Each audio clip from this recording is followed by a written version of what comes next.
ուրեմն բարձրացրած խնդիրները, որոնք եկել են պացիենտներից, օրինակ վերաբերել են այն տեսակ հարցերին, որ մարդիկ չեն գնում պոլիկլինիկա, չեն իրականացնում որևէ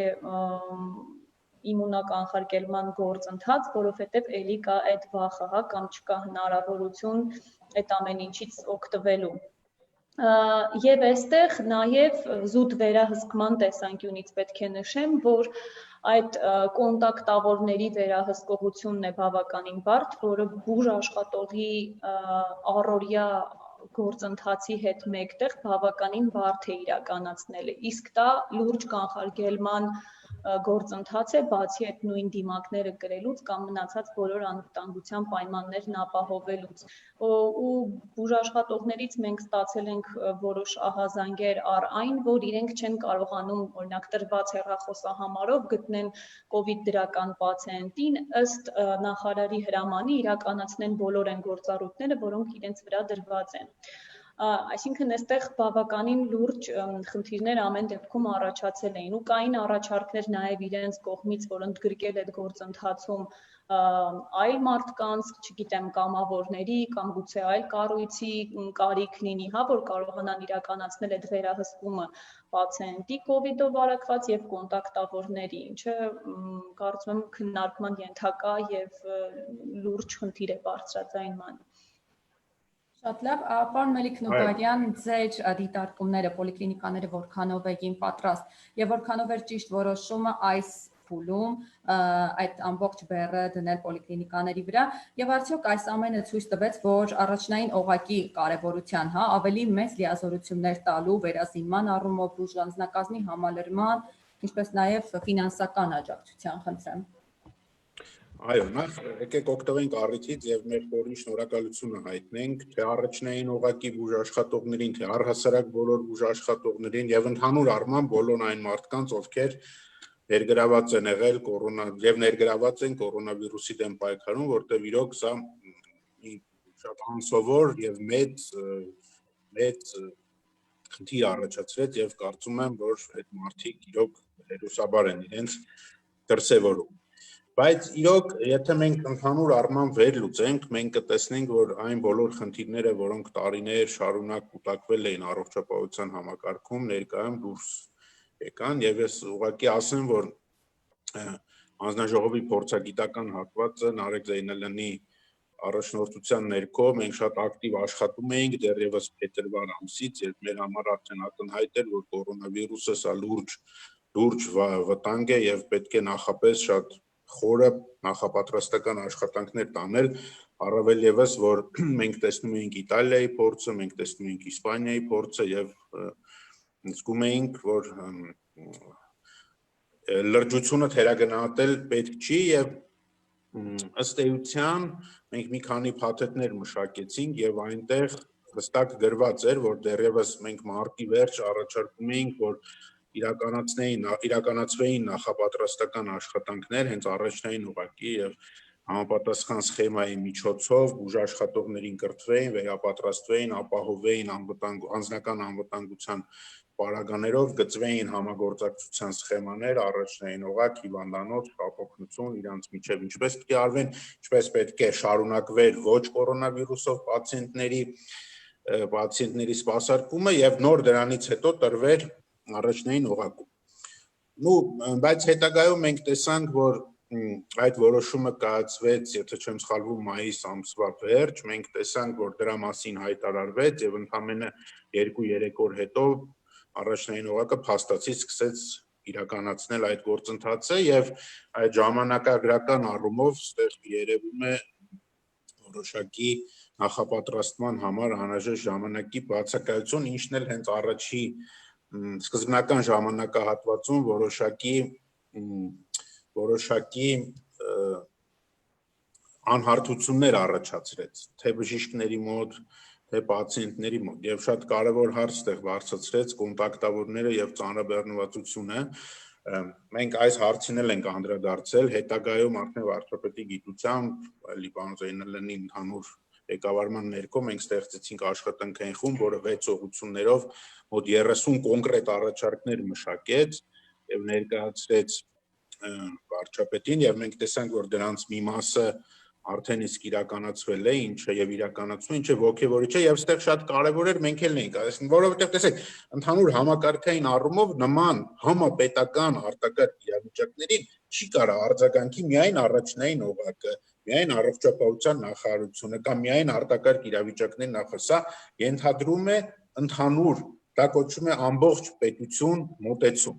Օրինակ եւ մենք առաջարկել ենք այդ շատ լավ հարց բարձրացրեցիք, որպեսզի այն մարդկանց, ովքեր հիվանդ չեն, կոնտակտավոր են, ոչ թե բուժաշխատողը հսկի, որտեղ մարդիկ հիվանդ չեն, դրանք կարիքը չունեն դրա, այլ հսկի համայնքը։ Օրինակ, համայնքի աշխատողները, ես ցած պատկերավոր ասեմ, ունենք հարյուրավոր ժեկի աշխատողներ։ Այդ մարդիկ կարային օրինակ օրը մի անգամ կամ երկու անգամ կամ նախարարի հրամանով քանի անգամ որ սահմանվածը զանգեին հարցնեին ոնց է։ Դա կոչվում է համայնքի ներգրավում, հա եւ այսպես շարունակ։ Այսինքն սա այդ խնդիրները հանեց։ Եվ մի բան է ուզում եմ ասեմ, որ ինստիտուցիոնալ առումով մենք երբ որ հասկացանք, որ օրենսդրական բացեր կան, որոնք էլի նախկինից են եկել եւ հասկանալի է, որ սա վերջի արտակարգ իրավիճակը չի լինում մեր կյանքում, էլի հանձնաժողովի նախագահը հեղինակեց մի օրենսդրական փոփոխություն, որը որ արդեն սահմանում է պարտավորություն լիազոր մարմնի վրա ունենալ տարբեր արտակարգ իրավիճակների նախապատրաստվելու պլան։ Այդ պլանը պետք է բաղկացած լինի այնց երկու խնդրից, ինչպես դիմագրավել արտակարգ իրավիճակին եւ ինչպես ապահովել մարդկանց բնականոն սպասարկումը այլ հիվանդությունների դեպքում, հա։ Եվ ազգային ժողովը ընդունեց այդ օրենքը, կարծում եմ նախագահն է կստորագրի եւ մյուս արտակարգ իրավիճակներին մենք կլինենք շատ ավելի լավ պատրաստված։ Շնորհակալություն Տիկին Զոփունյան, ինչ եք կարծում, օրենսդրական նախաձեռնությունը ունենալով արդյոք սա արդեն իր ազդեցությունը կունենա, թե այդուհանդերձ դուք պրակտիկայում տեսնում եք ոչ այնքան խնդիրներ, որոնք առնչվում են օրենսդրական նախաձեռնության հետ, որքան մենեջմենթի հետ կապված կազմակերպչական հարցերի։ Տեսեք, ցանկացած օրենսդրական փոփոխություն իսկ այս դեպքում առավել եւս չափազանց կարեւոր է, որովհետեւ այդ ամենը որպես հիմք է դիտարկվում գործողությունից առաջ, հա, այսինքն բոլոր այդ կառույցների համար պետք է լինի օրենսդրական հիմքը, որպեսզի մարդիկ կարողանան գործել։ Բայց իհարկե այստեղ առավել կարևոր է այդ ամենի կյանքի կոչելը, որովհետեւ վստահ եմ, որ բոլորիս էլ հայտնի է, որ կան բազմաթիվ իրավական դրույթներ, որոնք ուղղակի հիանալի ձևակերպված են, բայց դրանք որպես այդպիսին կյանքի չեն կոչվում։ Այսինքն այստեղ այդ կիրառման տեսանկյունից եւս մենք մտածելու բավականին խնդիր ունենք, այսինքն վերահսկողությունը ինչպես պետք է իրականացվի, որ մարմինը, որի նկատմամբ, հա, պետք է ինչ գործառույթներ իրականացնի, որովհետև մենք հասկանում ենք, որ նման պայմաններում բավականին քիչ է, կարճ է ժամանակը լինում օրենսդրությունը մշակելու համար, ինչը նորմալ է այս պայմաններում, այսինքն փորձում ենք եւ իրավիճակային լուծել, հա, եւ մտքում ունենալ այն, որ կարող են կրկնվել նմանատիպ համաճարակներ եւ համավարակներ, եւ մենք պետք է օրենսդրական դաշտը համապատասխանեցնենք այդ ամենի համար։ Իսկ մյուս կողմից պետք է մտածենք, լավ, եթե սահմանեցինք այսպես, ապա ինչպես ենք այդ ամեն ինչը իրականացնելու, ունենք արդյոք այդ ներուժը, ունենք արդյոք վերապատրաստված մասնագետներ, այսինքն այստեղ երկուսն էլ չափազանց կարևոր են, բայց այս պահի դրությամբ բնական է կիրառման տեսանկյունից կարծում եմ շատ ավելի խնդրահարույց է, քան հենց զուտ օրենսդրական մշակումներ։ Իհարկե երկուսն էլ էական նշանակություն ունեն։ Բուժ անձնակազմի հետ կապված բավական լայն վերապատրաստումների փուլ է իրականացվել։ Հետաքրքիր է, որքանով է, ինչպես եք գնահատում արդյունավետությունը եւ որքանով է դա տեղ հասել, հա, որքանով են ճիշտ իրականացնում, արդյոք կա վերահսկող մարմին, որը հետևում է այդ ամենին։ Եվ արդյոք պետք է լինի։ Խնդրեմ, պարոն Մելիք-Նուբարյան, եւ ձեր կարծիքը։ Այո, դե եկեք էլի գնահատենք այն մարդկանց, ովքեր նախաձեռնեցին դա, եւ այն մարդկանց, ովքեր անցել են այդ աշխատանքը, դա շատ կարեւոր է, էլի այսպես ասած այդ այսինքն մանկամից, այսպես ասենք, խնդրի ներսում սկսվեց ձևավորվել եւ արվեց։ Եկեք արդյունավետության մասին ես որոշակի այս բան չէի ուզենա գնահատականներ տալ, որովհետեւ նման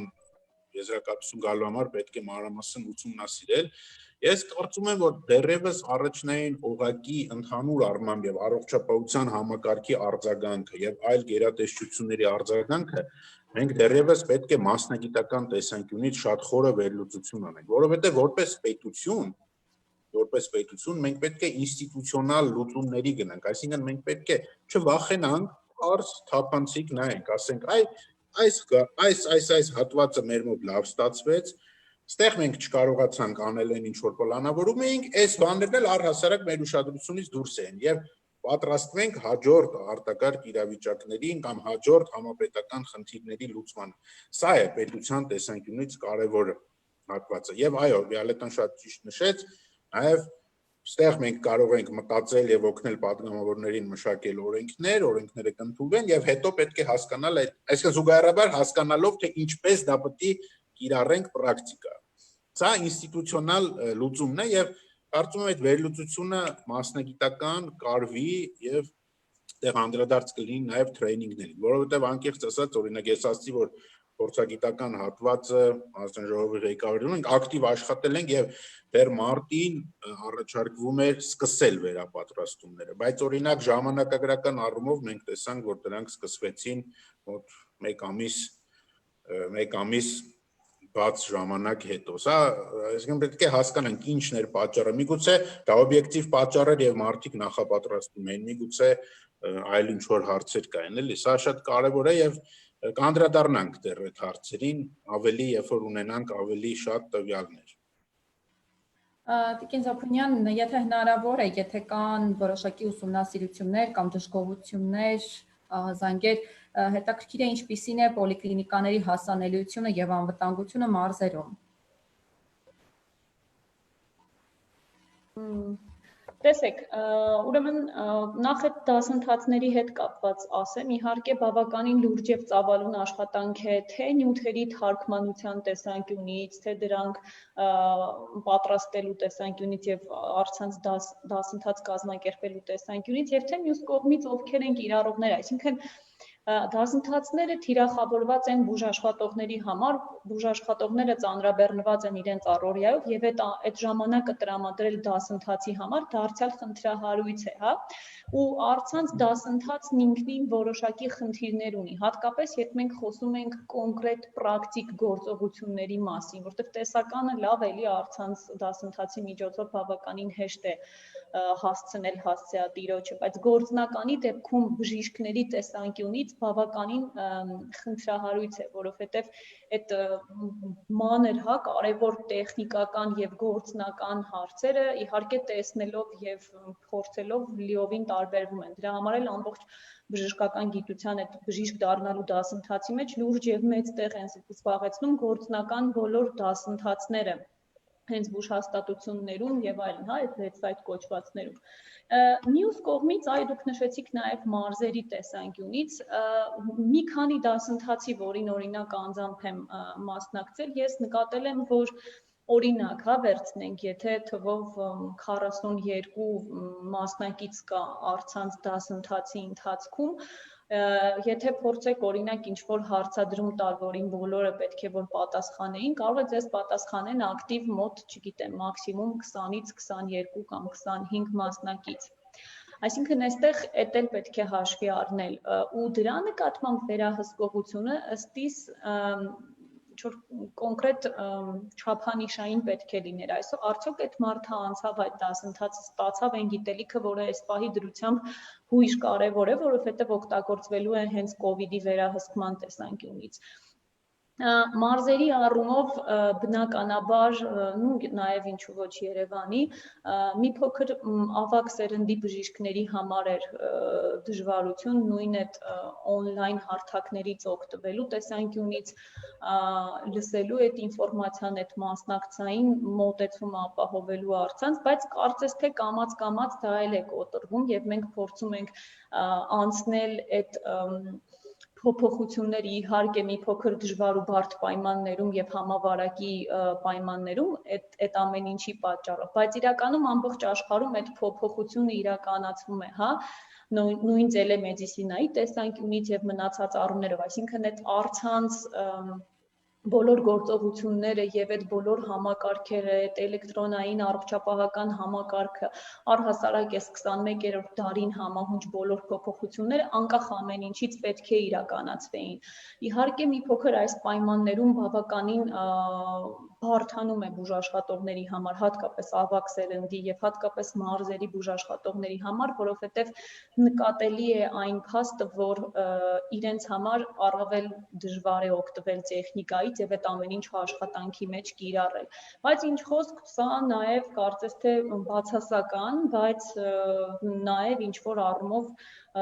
դրական փոփոխություն էլ կարելի է համարել, որ ստիպեց այդ գործընթացը մի փոքր արագացնել։ Եվ եթե հնարավորություն կա ինչ-որ դասընթաց անել առցանց, ինչու ոչ, հա, կարելի է այդպես կատարել, որտեղ նախկինում օրինակ նույն մարզի բժիշկը պետք է գար Երևան, որ որևէ դասընթացի մասնակցեր։ Այս դեպքում այդ ամեն ինչը արվում է առցանց, բայց պետք է ըստ իս նաև վերահսկել այդ ամեն ինչի որակը այն տեսանկյունից, որ ոչ թե նյութերն ինչպիսին են թարգմանված, համապատասխանում են այս կամ այն ուղեցույցներին, միջազգային ստանդարտներին եւ այլն, այլ թե որքանով է յուրացնում մասնակից այդ ստացված գիտելիքը եւ հետո որքանով է կիրառում այդ ստացված գիտելիքը վերահսկման, պացիենտի վերահսկման տեսանկյունից։ Շնորհակալություն, պարոն Մելիք Նուբարյան, կան դիտարկումներ այս առնչությամբ։ Շատ կարևոր հարց բարձրացվեց այդ ընդհանուր էլեկտրոնային առողջապահության համակարգը, որը մենք իրենք մեծ թափով սկսեց ներդրվել նախկին Լևոն Ալթունյանի օրոք, բայց հետագա մենք տեսանք, որ որոշակի առումով դրա ներդրման թափը եւ ընդհանուր տեսլականը դանդաղեց, թեև էլի ուզում եմ գնահատեմ այն գործը, որ արվել է, եւ եթե թափը չդանդաղեր, մենք կարող ենք ունենալ մի ընդհանուր մի համակարգ, որտեղ հնարավոր կլիներ այդ գործընթացը վերահսկել, որովհետեւ այսինքն եթե դու անցել ես տրեյնինգը, համակարգում դու կարողանայիր պատասխանել հարցերին եւ ասենք դա լիներ փոքրիկ որպես այսպեսին գնահատական եւ համակարգում դա ֆիքսվել։ Համակարգում կարող է ներբեռնված լինեին բոլոր ուղեցույցները եւ բժիշկ իր առօրյա աշխատանքում բացելով իր համակարգիչը, մտնելով համակարգ կտեսներ, կորոնավիրուսը ես պետք է բուժեմ սենց եւ այդ հիվանդության պատմագրում ես պետք է անեմ SS։ Եվ շատ կարեւոր է, որ այո, հիմա մենք տեսանք, որ արդեն բոլոր դեպքերը մուտքագրվում են e-health, այսինքն այդ աշխատանքը նոր թափ ստացավ եւ սա պետք է գնահատել որպես դրական եւ էլի պետությունը որպես այդպեսին, ես մի քիչ ասեմ ավելի ընդհանուր կասեմ, որևէ պարագայում անգամ այս բանը ժամանակ չպետք է դադարի ինստիտուցիոնալ խորքային փոփոխությունները։ Սա է մեր ապագան եւ մենք սրա համար ենք աշխատում բոլորս եւ սա է ինչին մենք ուզում ենք հասնել։ Դրա համար էլի պետք է դրականը միշտ տեսնենք այդ աշխատանքի մեջ։ Շնորհակալություն Տիկին Զոփոնյան, քաղաքապետարանը թեև մերժել էր հրավերը, այդուհանդերձ փոքրիկ գրավոր տեքստ էր ուղարկել, որում նշվում է, որ պոլիկլինիկաներում առանձնացված են մեկուսարաններ, որտեղ կազմակերպվում է ջերմող հիվանդների ընդունելություն, ընդունարաններում ամենօրյա ռեժիմով պարտադիր կատարվում է ջերմաչափում, աշխատակիցների պոլիկլինիկա դիմաց քաղաքացիների շրջանում ձեռնարկվում են մեծածավալ ախտահանիչ միջոցառումներ։ Այդուհանդերձ կան բազմաթիվ դժգոհություններ, մասնավորապես, որ բավական շատ հերթեր են գոյանում պոլիկլինիկաներում, լինում է, որ ժամեր շարունակ պացիենտները սպասում են, որպեսզի ռենտգեն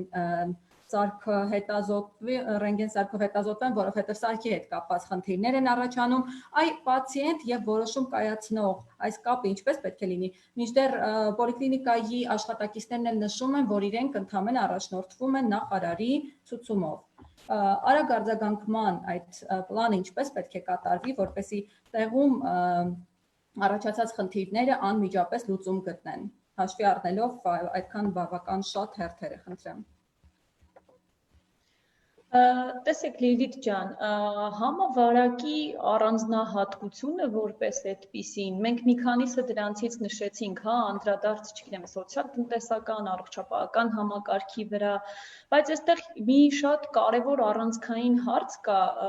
որին մասամբ նաև անդրադարձավ պարոն Մելիք Նուբարյանը, այդ ինստիտուցիոնալ մոտեցմանը։ Այստեղ չափազանց կարևոր է մասնակցային մոտեցումը որոշումների կայացմանը, եւ հատկապես այն դեպքերում, երբ այդ կայացրած որոշումները վերաբերում են այն մարդկանց, ովքեր կիրառողն են լինելու որոշումների։ Պոլիկլինիկայի դեպքում շատ կարևոր էր ի սկզբանե ներգրավել բոլոր այն պրակտիկ աշխատողներին, եւ հատուկ եմ նշում պրակտիկ աշխատողներին, որովհետեւ կիրառման տեսանկյունից դժվարություններն իրենց մոտ էին առաջանալ, այսինքն ի սկզբանե պետք է հաշվի առնվել այդ ամենը։ Նույն սկսած ինչ-որ ֆիզիկական խնդիրներից, որոնք կարող էին առաջանալ պոլիկլինիկաներում։ Բոլորս գիտենք ինչպիսին են մեր պոլիկլինիկաները, հա, մեկ մուտքով այդ հստակ բաժանումները չկան, մարդիկ միջանցքում նստած աթոռներին սպասում են իրենց հերթին։ Դա կթվա ինչ-որ տրիվիալ հարց է, բայց այստեղ այդ վարակման ռիսկը բավականին մեծանում է։ Իհարկե ախտահանումը իր հերթին, դիմակներ կրել է իր հերթին, մնացած բոլոր պայմանները իրենց հերթին, բայց նաև շատ կարևոր էր այդ մոտեցումը, հա, օրինակ ինչպես է մուտքն ու ելքը կազմակերպվում, ինչպես է էլեկտրոնային առողջապահական համակարգը օգնում այս ամենին, որտեղ դա ստեղծված է նաև օգնելու համար, օրինակ նույն հերթագրումները ապահովելու համար, նմուշարման ուղեգրերը ճիշտ աշխատացնելուն, հա, ի սկզբանե եւ ամեն ինչ նախապես մտածել եւ ներառել բոլոր շահագրգիռ անձանց, սա այդ կարևոր բանալիներից է, որը հետո կարող է տալ էֆեկտիվության կոնկրետ մակարդակ, հա, այսպես ասած։ Ես ճիշտ ասած կուզենայի նշել, որ էլի պրակտիկ, հա, կտորից գամ, որ մի քանի տեղերից մեզ օրինակ տեղեկացրել էին, որ իրենք նույն մուտքով են մտնում այն մարդկանց հետ, ովքեր կորոնավիրուս ունեն, եւ այստեղ չմոռանանք, որ այս վարակի էլի, հա, առանձնահատկությունը այն է, որ կան նաեւ ընդհանրապես առանց որևէ սիմպտոմի, բայց որպես այդպիսին, հա, վարակի տեսանկյունից վտանգավոր համարվող պացիենտներ եւ այդ ամենը վերահսկելը էլի ռեսուրսի, էլի վերապատրաստման, համապատասխան պայմաններ ունենալու լուրջ կարևորություն կա։ Ու պոլիկլինիկաների տեսանկյունից մենք նախ պետք է այդ շենքային պայմանների մակարդակով կարողանանք ապահովել եւ հետո նոր նաեւ մասնագետների։ Այստեղ այդ շատ օպերատիվ աշխատանքները պիտի կատարվեին, որ մենք կարողանայինք բոլոր տեղերում հնարավորինս մաքսիմալ ապահովել այդ անվտանգությունը։ Բայց ամեն դեպքում պետք է նշեմ, որ գուցե որոշ առումներով մի փոքր ուշացած, բայց կատարվում են այդ գործողությունները, հա, օրինակ կուզենամ նաև նշել, որ ճիշտ է միայն ասենք հուլիս ամսին, իսկ մենք արդեն հա դեռևս մարտից այս ամեն ինչը սկսվել է շատ ավելի բուրըն, հա, տեմպով կարելի ասել, բայց մենք նոր միայն ունենք հայալեզու հարթակ, որտեղ օրինակ բժիշկը կարող է մուտք գործել եւ տեսնել իրավական կարգավորումները եւ այլն։ Մենք ունենք նաեւ կարեւորություն այդ մշակույթը զարգացնելու մարդկանց մեջ կամ նույն բուժաշխատողի մեջ, որտեղ սա միայն մի կողմի իրականացման ենթակա գործառույթ չէ։ Այստեղ պացիենտից սկսած, պացիենտի հարազատից սկսած վերջացրած միջև պետական մարմիններ բոլորը ունեն որոշակի գործառույթ անելու, պացիենտն իր հերթին, այդ պատասխանատվության զգացումով, բժիշկն իր հերթին եւ մնացածներն էլ այդ ամեն ինչի նախապայմանները ստեղծելու տեսանկյունից։ Շնորհակալություն, պարոն Մելիք Նուբարյան, կան դիտարկումներ այս առումով։ Այո, այդ շատ հենց այդ կարևոր հարցեր անդրադարձ կատարվեց, այդ շահագրգիռ կողմերի ներգրավումը որոշումների կայացման այդ աջակցային մոտեցումները, որովհետև մենք պետք է օբյեկտիվ լինենք եւ երկար տարիներ որոշումները գրվել են փակ աշխատասենյակներում առանց քննարկումների եւ այդ մշակույթը միանշանակ փոխման ենթակա է, որովհետեւ այո, մարդը չի հասկանում իրենից ինչ են ուզում, չի հասկանում ինչ պետք է անի, չի հասկանում ինչպես պետք է անի, այդ մարդը չի կարող այդ գործընթացը անի եւ սա շատ կարեւոր է այս տեսանկյունից եւ օրինակ մենք այնպես որ ասացի մի քանի ուղղություններով ծրագիրը որ մշակել ներկայացրել ենք այնտեղ այդ հարցը հատուկ անդրադարձ է կատարվել օրինակ մենք անդրադարձել էինք տարբեր տնտեսության ճյուղերում իրեն սպეციფიկ ուրույն անվտանգության կանոնների ներդրումը որտեղ օրինակ չի կարա տրանսպորտում ասենք մոլում կինոթատրոնում վարսավիրանոցում լինի նույն կանոնը դա նոնսենս է հա Եվ մենք առաջարկել ենք այնց այդ ոլորտային, եթե կան հասարակական կազմակերպությունների բիզնեսի ներգրավման, մշակել սպეციფიկ սանիտարական կանոններ, օրենքից բխող հաստատել դրանք, սա նաև կօգներ հետագայում արտակարգ երբ որ վերացներ, այսինքն լիներ օրենսդրական բազա, որպեսզի այդ կանոնները պահպանվեին, եւ կարծում եմ այս ամեն ինչը գործընթացի մեջ է եւ նույնն այո մենք արդեն անդրադարձ ունեցանք այդ հայտարարության եւ առաջնային ուղղակի ներգրավման մեջ եղած այդ խիստ սահմանափակ ժամանակին ակնհայտ է որ այդ մարդիկ ներգրավված չեն եղել այդ գործընթացում եւ իրանք մի օր պայմանական ասած արթնացել են եւ հասկացել են որ ինչ որ բան անեն բայց ինչ պետք է անեն լավ չեն պատկերացրել հետո իհարկե համակարգը սկսեց աշխատել սկսեցին բազմաթիվ քննարկումներ անել եւ հիմա ունենք որոշակի կայուն վիճակ բայց էլի եկեք վերապահում անենք որ սա մի քիչ իրանց համար նոր էր, թեև էլի եմ ուզում ասեմ, որ մարտի սկզբից սկսած բազմիցս այդ անհրաժեշտությունը նման գործողությունների բարձրաձայնվել էր։ Դե դրա համար էլի համաձայն ենք, որ պետք է գնանք ինստիտուցիոնալ լուծումների եւ ցանկացած թերություն, ցանկացած թերացում մենք ընդունենք ոչ թե որպես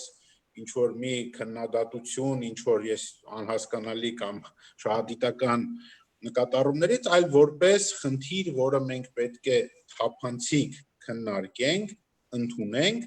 փոխենք։ Սա է ընդհանուր պետության զարգացման սխեման։ Շատ լավ, եւ որպես ամփոփում, խնդրում եմ երկու բանախոսներին էլ անդրադառնալ, սա ինչ ազդեցություն կթողնի առողջապահական համակարգի վրա եւ ի վերջո ինչ հետեւություններ է պետք անել։ Այդ դուք ընթացքում քննարկման ընդգծեցիք, հա, եւ բացերի մասին, խնդիրները, որոնք ի հայտ եկան, ի վերջո ինչ հետեւություններ է պետք անել։ Ես շատ կարճ փորձեմ ասեմ, տեսեք, եկեք էլի օրինակով խոսենք, ինչա կարող մենք վերլուծենք մերը եւ բարևաններին։ Տեսեք, Իտալիայում ունեցան դրամատիկ իրադարձություններ տեղի ունեցան, այսինքն, հա, մահվան այդ exit mortality-ը կոչվում, էլի մեծ քանակության մահվան դեպքեր եւ այլ, որ այդ պիկային ժամանակահատվածում առողջապահության համակարգը չկարողացավ իր առջև դրած խնդիրը լուծել եւ նման բան տեղի ունեցավ նաեւ Իսպանիայում։ Ինչի, որովհետեւ Իտալիան մինչեւ կորոնավիրուսը առանձնանում էր, այսպես ասենք, շատ արդյունավետ առողջապահության համակարգ։ Իսկ ինչ է դա նշանակում, որ հիվանդները չէին հոսպիտալացվում, մեծ մասը բուժումը ստանում էր առաջնային օղակում բան եւ իրանք մահաճակալները տարիներ շարունակ կրճատել էին հիվանդանոցային այդ ենթակառուցվածքն եւ եկել մի օր հասկացան, որ դա այդքան այնպես չէ։ Այսինքն սա ես մի օրինակ եմ իհարկե բերում։ Սա նշանակում է, որ մենք էլի պետք է գնանք համակարգային մոտեցումների նախ պետք է գնահատենք եւ կարողանանք կանխատեսենք, որ հասկանանք, որ sense բաներ էլի են լինելու, գնահատենք մեզ ինչ է պետք եւ այդ ունենանք ընդհանուր զարգացման տեսլական առողջապահության համակարգի։ Եվ պետք է ունենանք առողջապահության համակարգի եւ այլ համակարգերի,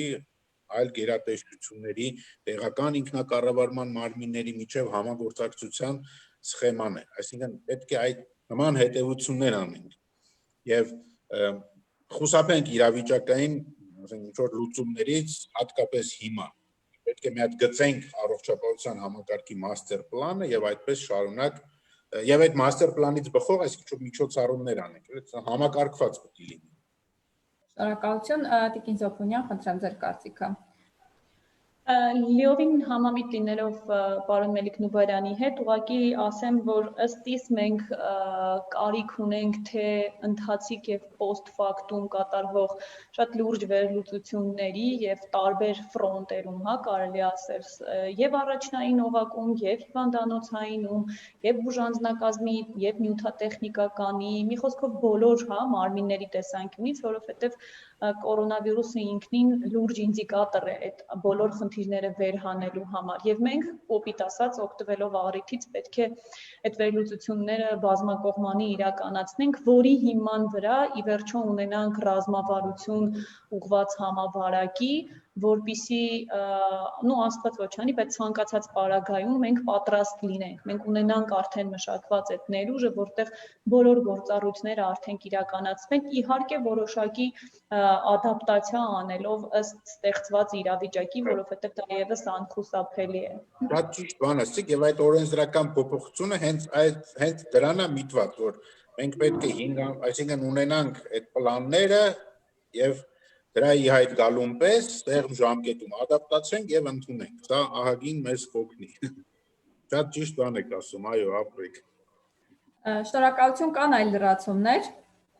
հարցեր, որոնց կցանկանայիք անդրադառնալ։ Չէ, ձեզ կարծում եւս եմ պետք է- շնորհակալություն։ Այո։ Եղավ, շնորհակալ եմ, Ուզեի ես որպես խնդրում վերջի ուղեր մարդիկ մենք մեր հասարակությունը բոլորս իմանայինք, որ առհասարակ կորոնավիրուսը ինքը երկարատև process է իրենից ներառում եւ այն դրական զգուշությամբ անվանենք դա այն դրական տեղաշարժերը, որ այսօր ունենք, որևէ պարագայում մեզ չպետք է մեր զգոնությունը թույլատնեն եւ մենք ասենք, ահա դե արդեն հաղթահարում ենք, շուտով կհաղթարենք, քանի որ այդ մեր զգոնությունը թույլատնելը կարա առաջացնի հիվանդությունների դեպքերի կրկնակի աճ եւ այլն։ Սա շատ կարեւոր է, որ մենք բոլորս միասին շարունակենք հետեւել վարչապետի եւ առհասարակ